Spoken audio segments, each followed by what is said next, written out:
Hola a todos, los saluda su anfitrión de confianza Eduardo. Sean bienvenidos a otro episodio más de Una Mente, el podcast por y para la psicología. Pongan mucha atención, puesto que el día de hoy hablaremos acerca de la evaluación psicológica en compañía de la doctora María Cristina Pérez Agüero. Buenos días, doctora. Hola Eduardo, ¿qué tal? Buenos días, muchas gracias por la invitación. Ok, muchas gracias a usted por venir y bueno, haciendo referencia ya pues al episodio del título, pues hay que comenzar por eso, ¿no? Yo creo. ¿Qué podría decirnos usted que es la evaluación psicológica? La evaluación psicológica dentro del campo de la psicología, específicamente de nuestra ciencia psicológica, abarca muchas cosas. De manera general te podría decir, o como a mí me gusta verlo desde la parte quizás clínica, laboral, es que es un proceso dentro de la psicología que nos ayuda a investigar.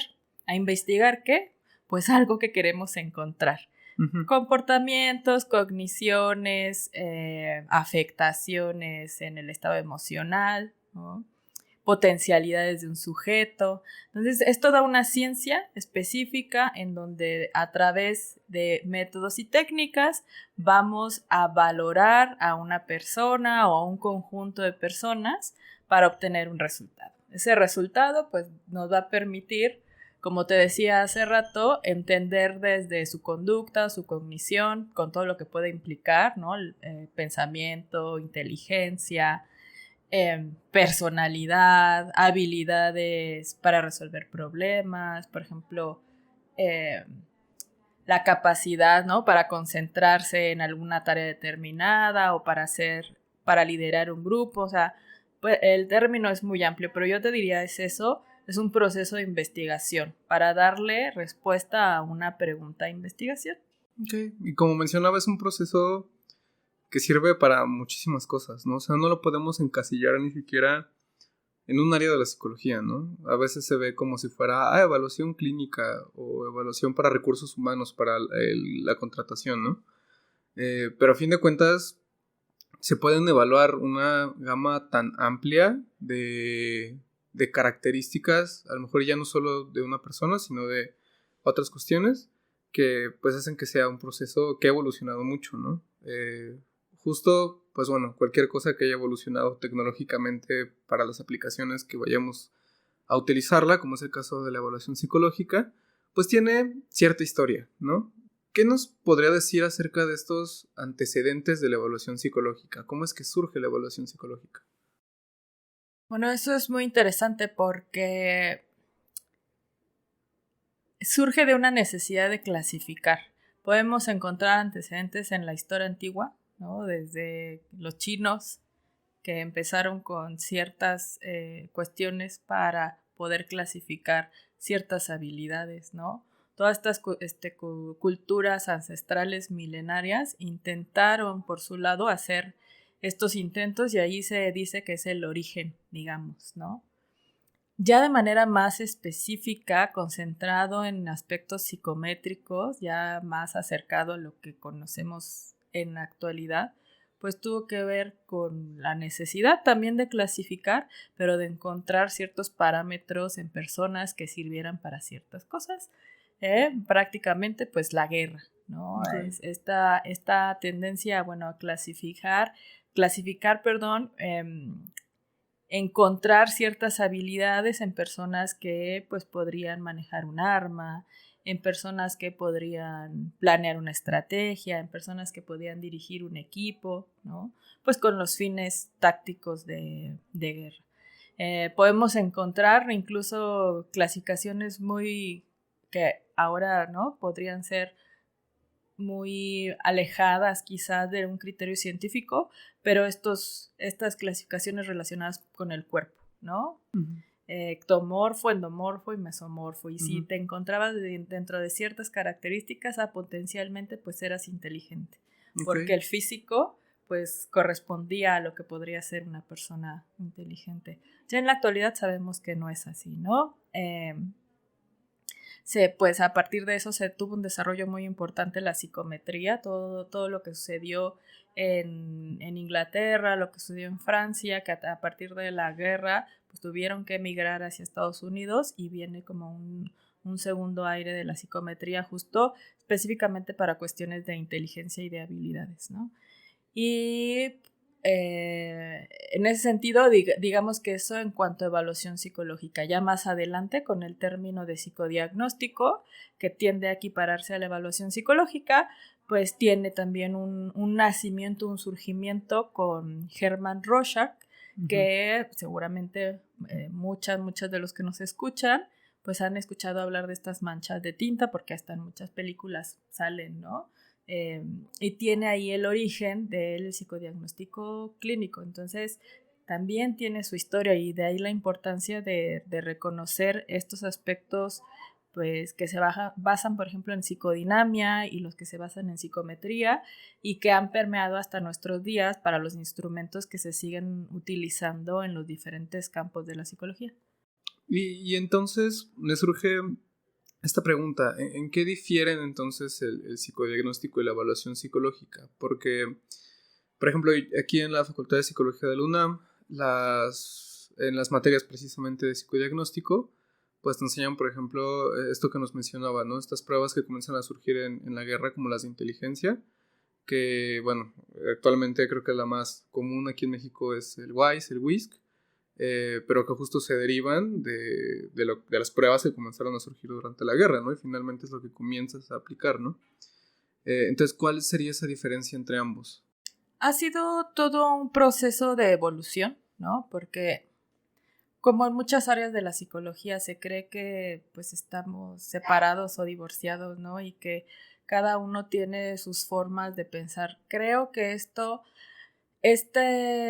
diferencia que tú señalas, bueno, es una diferencia evolutiva, y sobre todo en la posición de no patologizar todo, entendiendo que, bueno, desde el término o desde esta historia del psicodiagnóstico clínico de Rorschach, pues lo que buscaba potencialmente era encontrar cosas negativas, patologías, esquizofrenia, psicosis, depresión, alucinaciones, qué sé yo, muchas cosas que incluso estaban acorde a las nosologías psiquiátricas de esos tiempos, de los 1900, estamos hablando de inicio de 1900. Sabemos que las nosologías han cambiado también, ¿no? O sea, la forma de visualizar muchas entidades diagnósticas pues ha cambiado con el tiempo. Y justo, de ahí surge eso de esta postura de entender que el psicodiagnóstico, bueno, existe, pero está enfocado en una parte completamente clínica, ¿no? Okay. Está concentrado. Si tú te vas a la etimología de psique y diagnosis, pues está concentrado en algo que tiene que ver con una exploración de la mente, ¿no?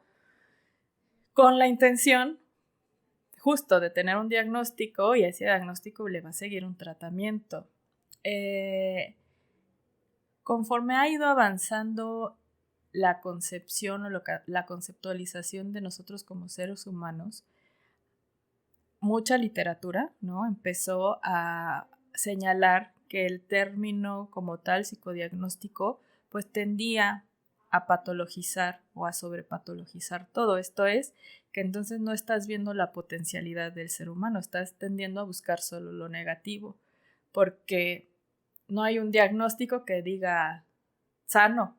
Si tú te vas a las nosologías, todas las nosologías te hablan de depresión, de ansiedad, de estrés postraumático, o sea, de cuestiones que hay que atender. No hay un diagnóstico que diga sano. Incluso tú lo puedes ver cuando estás trabajando con los estudiantes y los estás formando en la aplicación y calificación de pruebas.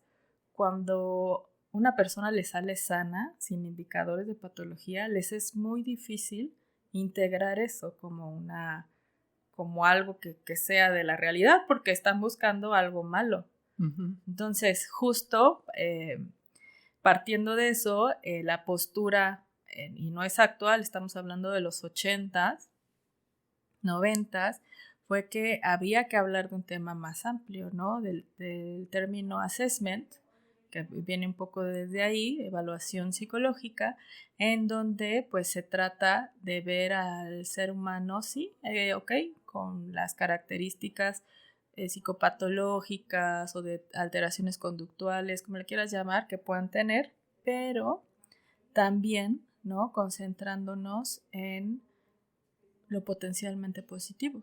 O sea, porque, bueno, como terapeuta también, ¿no? Tú tienes un diagnóstico, pues no para trabajar con esas partes, pero luego no empiezas a trabajar por lo negativo, sino con lo que potencialmente está sano para a partir de esas potencialidades trabajar con los sujetos. Entonces, yo he sido muy enfática con mis alumnos a lo largo de este tiempo en decir, bueno, que la materia se llame psicodiagnóstico no significa que tengamos que dejar de ver todo lo que hay alrededor de un sujeto, ¿no? Entonces, esa sería la característica básica. Finalmente, esa parte de psicodiagnóstico es más patologizante y viene de un entorno más médico. La evaluación psicológica busca ser un elemento más amplio y entonces tenemos evaluaciones psicológicas aplicadas al campo educativo, al campo clínico, al campo laboral, al campo forense, al campo neurológico, en donde se complementan. Ok. Y bueno, por ejemplo, esto que menciona, pues siempre hay mucha como relación entre un diagnóstico en salud mental, sobre todo como dicen en años anteriores, inclusive en la actualidad, y el estigma que esto genera, ¿no? Todavía ese estigma que existe a veces de decir, a lo mejor, voy a ir a un psicólogo, voy a ir a una evaluación psicológica. Y pues precisamente creo que esta parte de la patologización de las enfermedades, como siempre tratar de buscar, como menciona, algo malo en el sujeto que se está evaluando, pues claro que ese sentido, ¿no? Que de repente exista este estigma que más allá de, como es, ahora lo mencioné ahorita en la evaluación psicológica, el buscar el cómo trabajar con esas áreas de oportunidad a través de las potencialidades que tiene la persona, pues simplemente era como, pues tienes esto, pero y luego, ¿qué pasa, no? O sea, ya me dijiste que lo tengo y pues obviamente eso tiene repercusiones en mí, tiene repercusiones en mi entorno, pero ¿qué sucede después? O sea, ya sea a lo mejor y que tengo depresión, ¿no? Y luego, ¿qué hago yo con eso, no? Entonces, pues entiendo que el fin entonces de la evaluación psicológica es poder apoyar a la persona que está siendo evaluada, ¿es así? Ok. Es una forma al final de intervención, ¿no? Para los que nos dedicamos a la parte clínica, la evaluación psicológica ya es parte de la intervención misma, porque a lo mejor, como dices, estás triste, lloras, te distraes, y bueno, para mucha gente el ayudarle a ponerle un nombre y que eso se llame depresión, ya empieza, digamos, el proceso terapéutico, ¿no? Porque entonces ya no es la sensación de incomprensión, de me estoy volviendo loco, ¿no? Entonces ya sé por dónde. Y entonces a partir de eso, bueno, pues también hay un trabajo. Otro punto importante, como dices, no solo es quedarse con la etiqueta, sino ya, ok, esto se llama depresión, ¿cómo lo voy a abordar? ¿Qué elementos tengo para salir adelante? ¿No? Porque es ahí parte de lo que viene el psicólogo, ¿no? O en un área educativa también, ¿no? Muchas cosas se suelen confundir con déficit de atención y pues son muchos otros procesos que ni siquiera tienen que ver con un déficit de atención. Pero ¿a qué voy con esto? Que muchas veces el mismo término, el mismo psicodiagnóstico, pues es sumamente reduccionista, cuando hay muchísimas más cosas que pueden explicar una situación que le esté pasando a un paciente. Igual, como para dar un contexto un poquito más amplio, complementando todo esto antes de pasar al siguiente tema. Pues bueno, como mencionaba, ¿no? Entiendo que el psicodiagnóstico surge de un modelo médico psiquiátrico, en el que por supuesto que muchas veces el médico lo que busca es pues agarrar una enfermedad y ofrecer como un único medicamento respecto a eso, ¿no? A lo mejor y sin fijarse de repente tanto en el entorno que está rodeando a la persona. Y pues ahorita que lo escucho, la evaluación psicológica se me asemeja más a esto que se habla actualmente de un modelo biopsicosocial, en el que ya no solamente es alguna afectación a nivel neurológico, a nivel neurotransmisión que pudiera tener la persona, sino que pues obviamente el ambiente en el que se desarrolla, que ahorita me dirá usted también si es algo que se evalúa durante las pruebas, durante esta evaluación, pues es algo que permea en cómo va a estar reaccionando este sujeto, en cómo se va a comportar, en a lo mejor estas áreas de oportunidad que puede llegar a tener en la evaluación, ¿no? Que pues es lo que se busca también ahorita en la psicología, ¿no? Que no se pelee como la parte más neurológica con la parte social, sino que pues somos un todo, ¿no? Que no nos podemos separar en partes porque sería imposible hacerlo. Entonces, ya hablando un poquito acerca de cómo es este proceso de psicodiagnóstico, ¿cómo es desde el contacto, o sea, desde que apenas vas a conocer a la persona hasta que ya llevas esta evaluación que nos mencionabas, doctora, que se comienza como a trabajar con la persona? ¿Cómo es este proceso? Pero es muy interesante porque justo lo que dices, mucha gente tiende a confundir la evaluación psicológica con un proceso, con parte del proceso, que es solamente la aplicación de pruebas. Uh-huh. Hay gente que asiste a una evaluación psicológica o tú le preguntas, ¿ha sido sometido a una evaluación psicológica? Y te dicen que no, porque realmente no tienen el conocimiento de todo lo que implica. Habrá gente que piense que si no le aplicaron un cuestionario amplísimo o le hicieron dibujar, no estuvo participando de un proceso de evaluación. Entonces, esto es muy interesante porque, como dices, nuestro proceso de investigación que te decía hace rato, pues inicia desde este contacto inicial, desde que tú tienes la primera referencia, que puede ser que alguien te llame por teléfono para preguntar sobre el servicio, o sea, por ejemplo, una canalización de alguna institución o una petición de una escuela, de una autoridad judicial, o sea, pero desde ahí, desde ese momento es importante porque te va a permitir de alguna manera pues establecer un objetivo hacia dónde vayas a guiar tu evaluación, ¿no? Uh-huh. En este primer contacto, por ejemplo, si es telefónico, pues que ya haces una primera exploración de qué es lo que te puedes esperar, si vas a evaluar un niño, un adolescente, un adulto, todo un grupo familiar, bajo qué circunstancias, que te van a permitir establecer ciertas hipótesis que no son estáticas, ¿no? Es un proceso, como decía, de investigación y entonces están sujetas a comprobación y también están, por lo tanto, sujetas a que tengas que cambiar dentro del mismo proceso. ¿A qué voy con esto? Es que no es un proceso lineal, es un proceso en donde uno va planteando ciertos parámetros y va confirmándose cada vez si tiene o puede seguir sobre esa línea de investigación que se ha establecido. Entonces, por eso es muy importante el contacto inicial, porque entonces te permite planear tu entrevista, planear si vas a aplicar pruebas, a quién, en qué momento, si vas a citar al grupo familiar o a los cuidadores, o únicamente te vas a concentrar en una de las personas. O sea, todo eso lo vas haciendo en el contacto inicial, ya un presupuesto que te permite una presuposición que te permite hacer esta entrevista inicial, ¿no? En donde vas a establecer una historia clínica porque que te sirve de antecedente también para un poco hacer un examen mental general y ver qué tipo de elementos puedo trabajar yo con esta persona. Uh-huh. Porque a lo mejor yo me hago una idea y llega al momento de la entrevista, pensemos un niño o una niña que me dijeron tiene 10 años y yo ya estoy pensando todo lo que le quiero aplicar, pero en la interacción ya directamente con los menores de edad, pues ya me doy cuenta que no tienen quizá las capacidades motoras o emocionales para empezar con la evaluación como yo la había planeado, entonces obviamente eso lo tengo que cambiar. La selección de pruebas es un proceso muy, muy importante porque evidentemente depende de lo que yo tenga a disposición de mi consultorio o de la institución. También del conocimiento que yo tenga sobre esas pruebas, ¿no?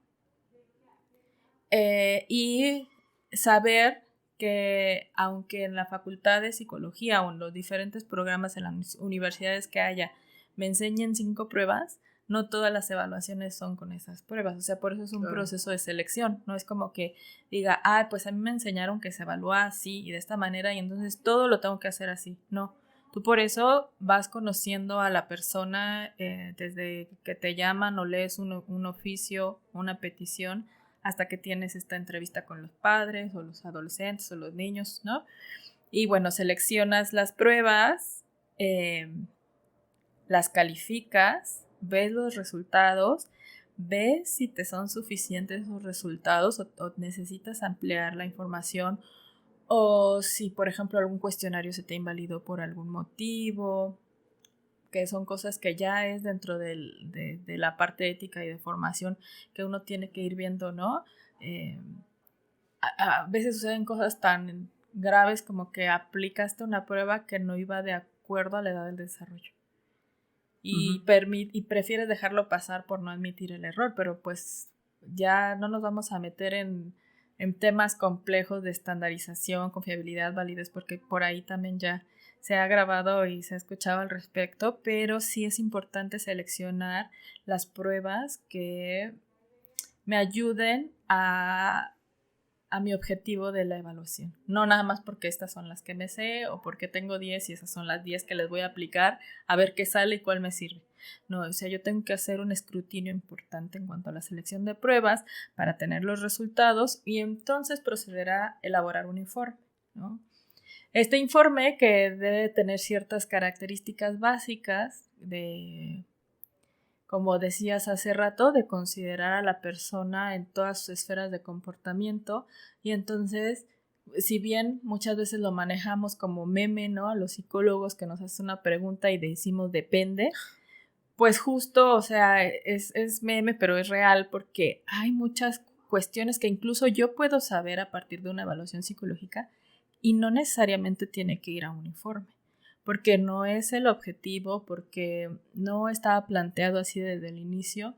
Entonces, el informe de evaluación psicológica es un documento, ¿no? Es un documento en donde tú ya estás diciendo ciertos aspectos respecto a una persona. Por lo tanto, debes ser muy cuidadoso de no solo contener los resultados y toda esta explicación antecedente que da origen a estos resultados, porque a lo mejor yo vi eso, pero una prueba psicológica no se puede interpretar. Yo no puedo analizar los resultados si no conozco los antecedentes de la persona, ¿no? Entonces, todo eso va contenido en un informe con unas conclusiones, unas limitaciones éticas, etcétera, dependiendo de cuál fue la solicitud del informe, ¿no? Y hay cosas que se pueden reservar únicamente para devolverlas de manera verbal a los pacientes, a los consultantes, a las personas que nos están pidiendo una evaluación, porque el informe pocas veces va para el sujeto, ¿no? El sujeto que evaluamos. En la mayoría de las ocasiones va para un tercero que quiere saber acerca de ese sujeto, ¿no? Entonces, por eso hay que ser muy cuidadoso en la elaboración de este informe. Y bueno, y siempre exceptuando quizás por los fines periciales o forenses, siempre hay una devolución o debería de haber una devolución de los resultados, porque si bien la persona puede tener acceso a su informe, habrá algunas cosas que no le quedan claras, ¿no? Entonces es importante, no sé, cuando escribes que está dentro del promedio o arriba del promedio, abajo del promedio, y un niño lee eso y va a decir, bueno, ¿y esto qué significa, no? Entonces a mí me gusta mucho, por ejemplo, sentarme y hacerles una grafiquita y mira, aquí tenemos a muchas personas, aquí tenemos a otras poquitas más y aquí otras poquitas menos y tú estás aquí, ¿no? ¿Y eso de qué me sirve saber? Pues porque entonces, mira, tus habilidades están muy por arriba o están un poquito por debajo y vamos a ver cómo podemos trabajar o vamos a ver cómo esto te está ayudando, te está perjudicando, etcétera, ¿no? Entonces es muy importante esa devolución verbal, además del informe mismo. Y si esa evaluación pues solo fue para, como en parte del proceso psicológico que llevan, hay veces que solo vienen con nosotros a evaluación y no le damos continuidad al tratamiento, pues eso también es una especie como de cierre, ¿no? Porque al final cuando tú exploras a profundidad a una persona con una evaluación psicológica, pues te estás metiendo en su vida, ¿no? Entonces también es importante hacer como un cierre respetuoso y una devolución o hasta un agradecimiento del poder haber estado trabajando y que se lleven algo, ¿no? Bueno, si siguen contigo en terapia, por ejemplo, bueno, pues es otro el manejo, pero siempre es importante hacer como hasta para la persona, ¿no? Y va teniendo estos pequeños logros de, bueno, ya terminé esto, ahora sigue esto otro, ¿no? Entonces, en eso yo resumiría de manera general lo que es todo el proceso. Y si tú lo analizas a profundidad, pues justo cuando analizas los pasos del método científico, ¿no? Desde que observas, recolectas datos, o sea, son los mismos pasos del método científico. Y esto para que muchas veces como psicólogos en formación no nos sintamos menos porque, ay, ¿y tú con cuántos? No, pues yo le apliqué a 300 personas mi instrumento. Y tú, no, pues yo hice 2 evaluaciones en todo el semestre. Pero es que hay que entender que son niveles diferentes de conocimiento, ¿no? Entonces también el aprender y el poder diferenciar y sobre todo complementar las cosas es lo interesante cuando están en formación. Ahorita que comenta esto último, me imagino de repente como esta parte de la aplicación de instrumentos que muchas veces se hace para buscar como ciertas evidencias en la validación, como unas carreritas, ¿no? Así como de, pues yo le apliqué a más que tú, entonces tengo una mayor población, una mayor muestra, y mis resultados son más confiables y tal, ¿no? Y pues como dicen, ¿no? La evaluación psicológica no debería de ser así, o sea, no es el que termine más rápido, ¿no? Me lo imagino como si fueran unas serpientes y escaleras, ¿no? Que es este proceso como reiterativo, en el que pues sí, ya avancé, híjole, pero de repente encontré algo que hace que me tengan que regresar a revisar de nuevo mi hipótesis, o que tengan que reevaluar las pruebas que yo estoy eligiendo, y pues ni modo, o sea, hay que ir de nuevo para arriba y volver a comenzar, ¿no? O sea, no es el que termine más rápido, sino justo obtener un resultado que sea, digamos, fidedigno y que pues también le sirva a la persona para los fines que sea que los necesite, ¿no? Creo que esta parte del proceso queda muy claro, pero me queda una duda, ¿no? Que es, sabemos que las pruebas se eligen dependiendo de los objetivos que tenga la persona o la evaluación, ¿no? Pero, por ejemplo, yo quiero medir de repente inteligencia. Y sabemos que hay muchísimas pruebas que miden inteligencia, ¿no? ¿Cómo sé si yo debería de aplicar una prueba o no a una persona en específico? Ok, es una buena pregunta. Creo que lo primero que tendrías que preguntar es, ¿conozco esta prueba? ¿O conozco una prueba similar? Porque creo es que casi imposible conocer todo el repertorio de pruebas psicológicas que existen actualmente, sobre todo con los avances que hay en la recolección de datos, ¿no? Uh-huh. Pero yo me preguntaría eso primero. ¿Conozco esta prueba o una similar? ¿No? ¿Por qué? Uno de los elementos importantes que lo traen todos los manuales de todas las pruebas psicológicas es que quien la aplique tenga conocimientos en psicología, en psicometría, en aplicación de pruebas y conozca la prueba, ¿no? Entonces, eso es importante, porque también te va a poder permitir determinar a través del conocimiento de esta prueba si es apta o no para la persona que tienes enfrente. Entonces, eso sería como un punto importante. La otra que nos dicen constantemente, ¿no? Que tenga un proceso de estandarización o adaptación para la población mexicana, porque entonces nos aseguramos de que la prueba como estuvo conceptualizada para la población original, pues nos dé resultados que nosotros podamos comparar, ¿no? Uh-huh. El otro elemento, pues qué tan accesible es. Voy empezando en mi carrera, la puedo pedir en la testoteca, porque muchas de las cosas en las que caemos cuando recién, por ejemplo, empezamos a ejercer, que ahora todo ya lo encuentras en línea, ¿no? Uh-huh. Todos los manuales y todo lo encuentras en línea. O hay gente que ofrece, ¿no? El software de calificación de tal y tal prueba por $1,000, ¿no? Uh-huh. Y lo que yo creo es que esta gente, pues además de hacer negocio, trata de hacer asequible a la mayoría de los psicólogos, pues estos elementos. Pero, ¿estás seguro que ese software de calificación sigue los mismos parámetros que los softwares originales? ¿No? Mucho nos pasaba como cuando antes la mayoría de las pruebas se calificaba con plantillas. Y entonces, pues nos las ingeniábamos o te vendían la plantilla no autorizada, por ejemplo. ¿Y cómo asegurabas que la marca del circulito negro que te hacía empatar realmente fuera con los reactivos de tu hoja original o de tu copia de la copia de la copia, ¿no? Uh-huh. Entonces creo que ahí seguimos teniendo un grave problema que entiendo no solo es de ética, sino entiendo que por hacer evaluaciones de calidad se ha vuelto muy costoso. Claro. ¿No? Entonces, bueno, es un dilema que tenemos que seguir resolviendo. Varias editoriales pues han tratado de hacer, no sé, vender usos de muestra o hacer todo más accesible o un poco más económico para ciertas instituciones. Pero bueno, yo creo que sería eso, ¿no? Fijarnos en que la sepamos o conozcamos una muy parecida para que si leemos el manual nos sea fácil familiarizarnos con esta nueva. Conocerla, ¿no? Porque a veces estamos aplicando los reactivos y la gente nos pregunta, ¿y esto qué significa?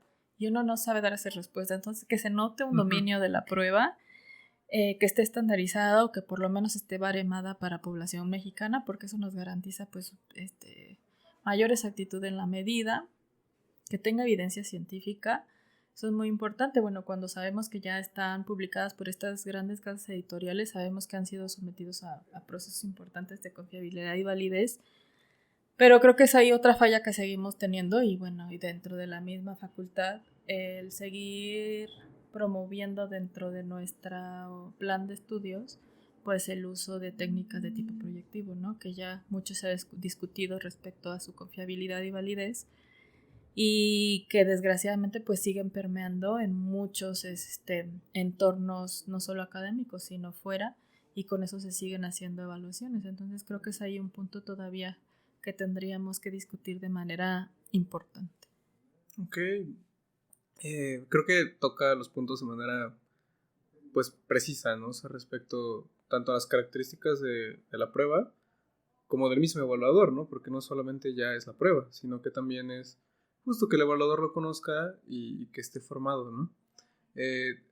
Desconozco esto completamente, pero entiendo de hecho que, por ejemplo, si tú quieres aplicar una prueba y en vez de tener la prueba original, de repente tienes la copia de la copia, legalmente pues no tiene una validez.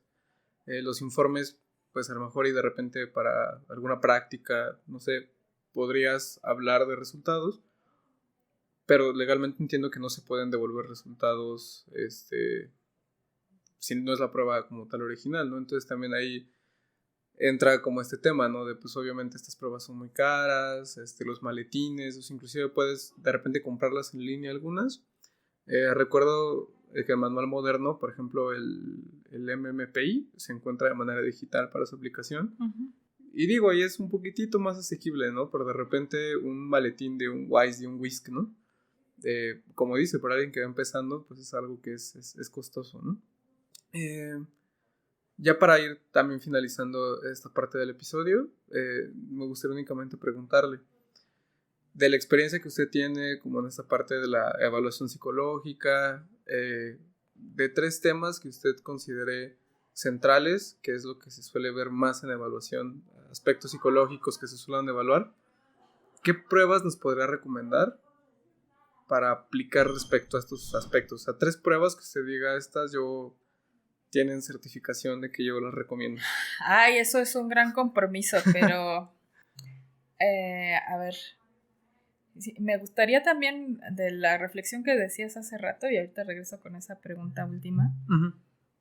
Fíjate que otro de los elementos que pasa cuando estudiamos en una universidad pública, me parece que no nos enseñan a valorar nuestro trabajo, ¿no? Porque entonces si yo tengo la prueba pirata y no me costó y sé que con eso puedo seguir trabajando, yo no voy a cobrar lo que realmente se cobra, ¿no?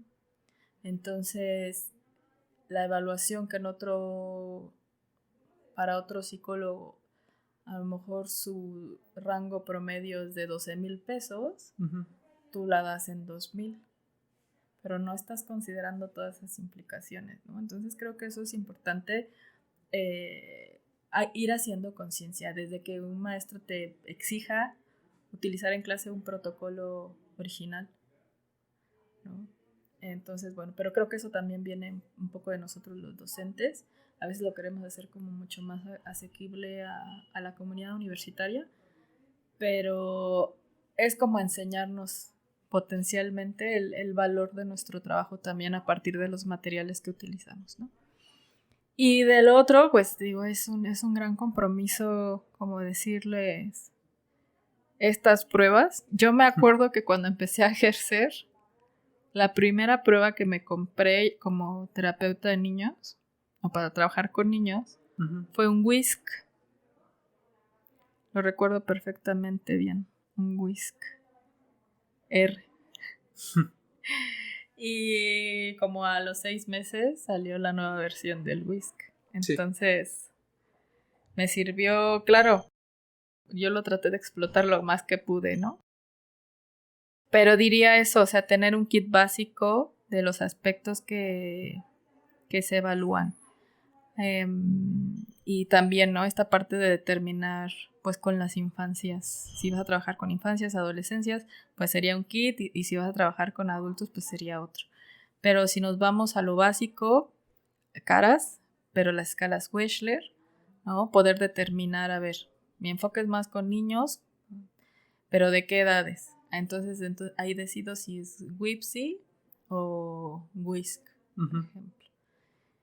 Mi enfoque va a ser más con adolescentes adultos, entonces quizás me vaya más por WISE. Si ahorré mucho y no me fui a mi graduación, pues hay otra prueba que se llama el RIAS y que es igual, valora inteligencia de aspectos cognitivos. Con la misma prueba puedes hacer una valoración desde los 4 años hasta la edad adulta, ¿no? Entonces eso te da un mayor margen. Okay. Para infancias, pues estaría con el SENA, el Sistema de Evaluación para Niños y Adolescentes, porque igual te abarca diversos problemas emocionales y del comportamiento, incluso hasta contextuales, que van desde la etapa preescolar hasta que cumplen la mayoría de edad. Y es muy interesante porque es la misma prueba, pero son diferentes formas de valorar a la infancia o la adolescencia, desde el aspecto individual, familiar o de cuidador primario y escolar. Entonces eso te permite tener, como lo dice el nombre, un sistema amplio de lo que implica la situación por la que esté pasando la persona menor de edad que estás evaluando.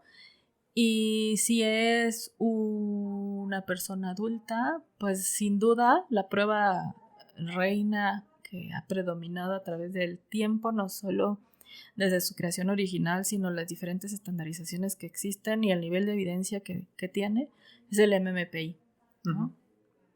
Que pues nos da un amplio panorama, sí, concentrado en psicopatología, sobre todo si te vas con el MMPI-2 en su forma revisada, pero atendiendo justo a que ya habían otro tipo de pruebas potencialmente más cortas y que daban otro tipo de información, como lo que te decía, aspectos positivos, aspectos contextuales, etcétera.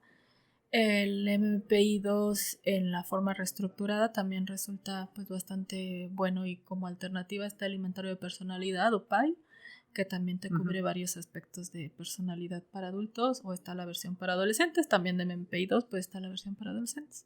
Entonces eso diría yo que te permite tener pues un kit básico. Para Okay. empezar. Bueno, pues creo que con esta parte cerramos el episodio.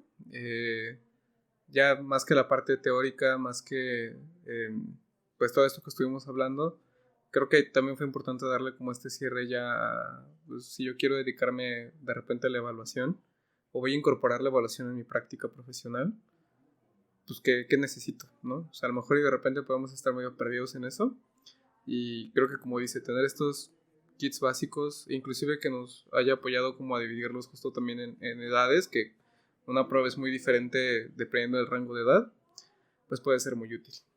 Entonces, pues muchas gracias por su participación en este programa, doctora. Y pues únicamente no sé si quiera decir algo para cerrar, para despedirse. Sí, pues no me quiero ir, pero aquí algo muy importante que quiero precisar. O sea, yo hablé de estas pruebas que evidentemente para alguien que se va a dedicar a evaluación son indispensables. Pero volvemos al tema de la evidencia científica, ¿no? A lo mejor en la institución en donde conseguí trabajo o en mi consultorio, pues empecé con lápiz y papel y solo hay lápiz y papel. Entonces yo te llamaría a ti, estudiante, o a ti, recién egresado, a que no nada más digas, no sirven. Bueno, ok, si esto es lo que tengo que ocupar, ¿cuál es el respaldo que le voy a dar? O sea, investiga muchísimo más de lo que te enseñaron en la facultad, que es bibliografía de 1920, ¿no? Claro. 1940, o sea, potencialmente esto, bueno, ¿qué puedo rescatar? ¿Qué se ha publicado de manera reciente? Y sobre todo, quizás no lo dejé pasar en el resto, la herramienta indispensable dentro de una evaluación psicológica es la observación y la entrevista. Uh-huh. Puedo hacer evaluaciones psicológicas muy completas sin hacer uso de instrumentos de evaluación porque tengo otros elementos. Entonces, si yo tengo bien fundamentada esta observación clínica, esta entrevista a profundidad que se le hizo a la persona o las personas que estoy valorando, puedo tener muchos elementos que me permitan dar igualmente un reporte si es que no tengo acceso a estos instrumentos, ¿no? Ok. Uh-huh. Entonces, pues nada más, muchas gracias por la invitación y muchas gracias a nuestros escuchas. Pues muchísimas gracias. Esperamos verlos en otros episodios. Y como ya saben, síganos en nuestras redes sociales. Y sería todo de nuestra parte. Gracias por escucharnos y hasta el próximo episodio.